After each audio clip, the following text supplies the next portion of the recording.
folks, well, welcome back to my channel, and for this video, with tonight being Burns night, I thought it'd be the perfect opportunity to do this video.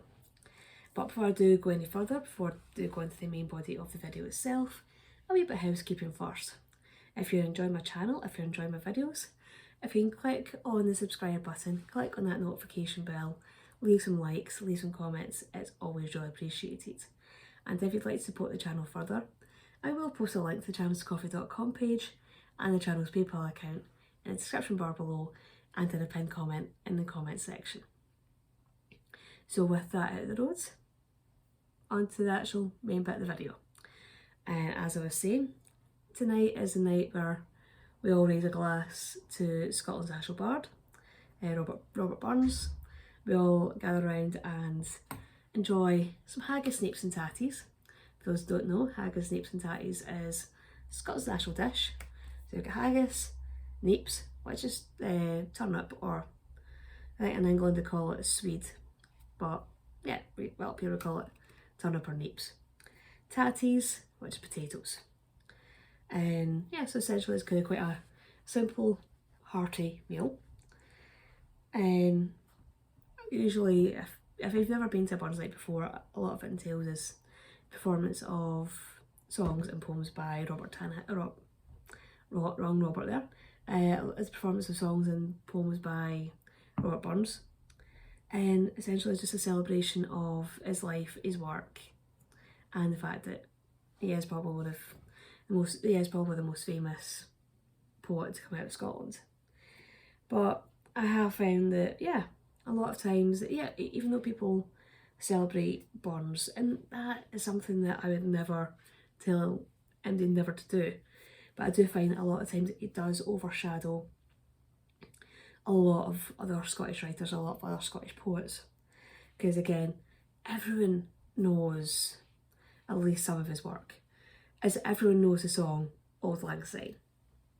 It's like as everyone's heard that being sung at New Year.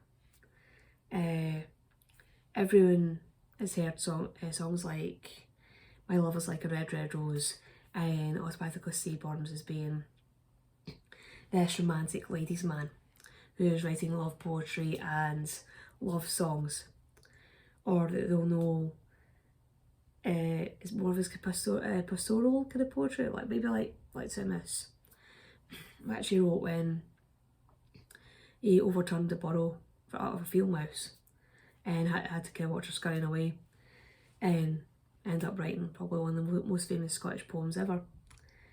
But again, that does have, I think, let's say, positive and negative impacts, because there have been so many other poets and lyricists out there who have come from Scotland, and who have been rightly inspired by the works of Robert Burns. But it's also a double-edged sword as well, that even though Burns himself has inspired so many people to write poetry, to write lyrics for songs, for people to perform traditional Scottish music, and maybe like perform it in different ways, more experimental ways, or it's like that inspirational aspect of what Burns has done, it can never be diminished. But he does cast a very long shadow and has often overshadowed the works of so many other poets, and to the point that there are some poets out there who have been ignored or overlooked because of maybe their proximity to Burns and them not being Burns himself. And two of those poets are actually poets from Paisley. They're not actually known for being inspired by Burns and for taking that inspiration and writing their own work. And that includes Robert Tannahill and Alexander Wilson. So both these poets were from Paisley, known for doing work in different ways. I will look at Tannahill first, because again, out of the two of them, he's the most famous. Tannahill himself is known as the Waver Poet, and with both these collections, these are both collections of all the work, but which I independently published back, it must have been 2018. It was after it was announced that Paisley was going to go for City of Culture status for 2021, which obviously like Paisley didn't get. But I thought it would be a good opportunity to publish these two collections to celebrate both of these Paisley poets. So Robert Tannahill, as I was saying, is the more famous of the two, and is actually quite a tragic figure as well. When it was like, it happens so often with poets that they end up having quite short, tragic lives. And I think it was, there was a celebration of Tannahill's bicentenary back in 2010, which was 2010,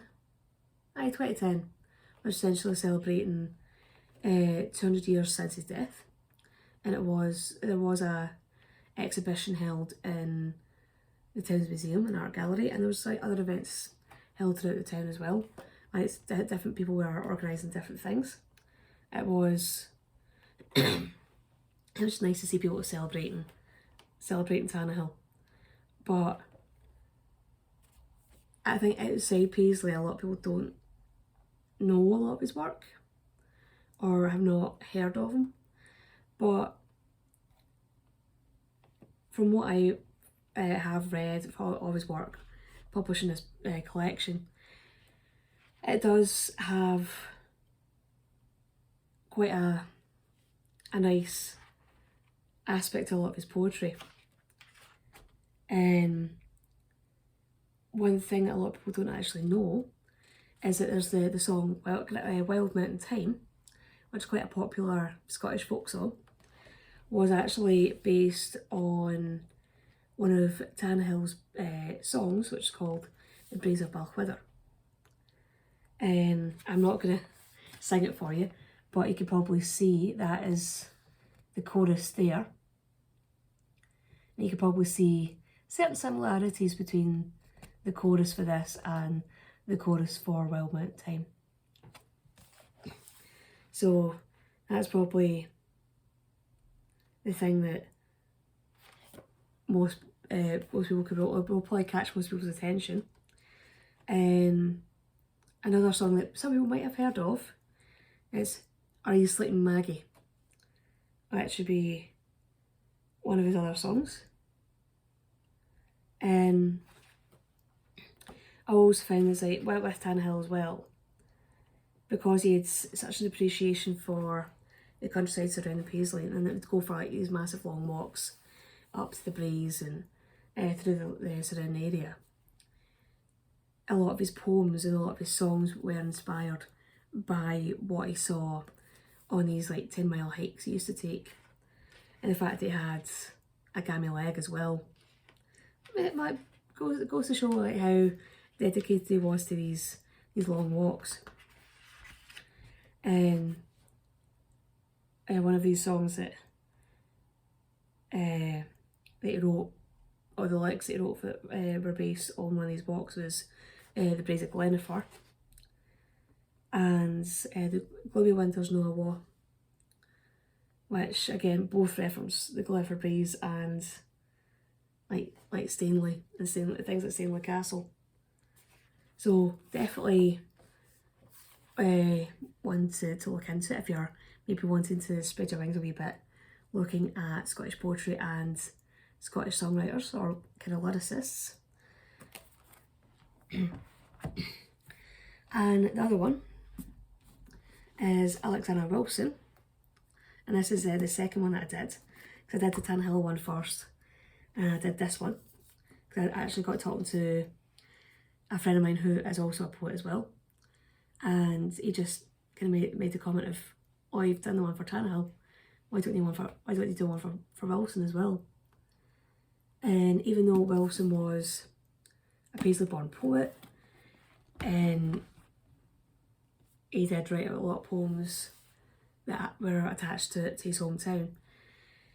Because he was arrested after writing poems that were criticising the mill owners and the conditions in the mills, he was arrested, spent some time in the local jail, had a lot of his work burnt in front of him, and then when he left jail, he emigrated with one of his nephews to what is now the US of A. And it was while he was there that he became interested in ornithology, ended up writing a 9-volume book on American ornithology, and the illustration you actually see on the front, that's one of Wilson's illustrations. It's like, yeah. So he's a man of many talents. But unfortunately, like with Tannehill, who again died tragically young, Wilson died tragically young as well, and actually died before the last volume of his collection on American ornithology was published. And it was one of his friends made sure it was actually published posthumously. So even though Wilson was dead, one of his friends made sure that it still came out. And I think even though Tannehill is the more famous of the two, Wilson's poetry actually did create a more substantial collection. And he did seem to have more of a wide verse of different things that he would write about. And if I'm not mistaken, Tannehill did actually write an ode to Wilson once the news of Wilson's death broke. But I will, if you are interested in reading either of these collections, I will leave links to them in the description bar below as well. And again, they're both available on Amazon. And yeah, it's even though these are things that I edited and published myself, again, it was pretty much to try and celebrate the fact that there are these two poets who are relatively local to me, who have varying degrees of acknowledgement and fame, but who I think should be wider, have a wider reach, have more of a draw than people give them credit for, and should definitely be up there with people like Robert Burns, especially with their use of Scots, their celebration of Scotland and their local landscape. And yeah, so hopefully you'll have found this short video interesting and intriguing, and hopefully you'll go off and have a little nosy at these collections and enjoy what you see. So hopefully you'll enjoy this video, and I'll see you all in the next one. Bye bye.